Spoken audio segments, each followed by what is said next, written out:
Here we have a 2006 Crownline 220EX.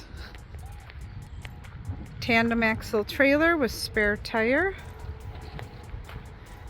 It does have a Mercruiser 5.0 in it. Bravo 3 outdrive. Skeg looks good. Dual prop.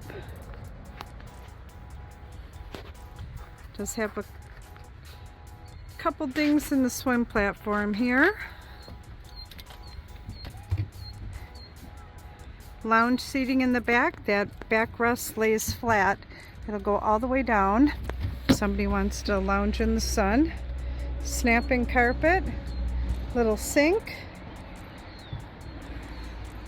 Bolster seats. 225 hours. Tilt steering. Stereo, depth finder.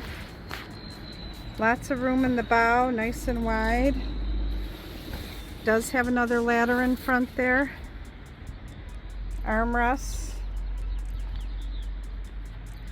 Really neat feature. It has a fully enclosed pump out head with a sink in there and a little window. Lots of storage under all the seats.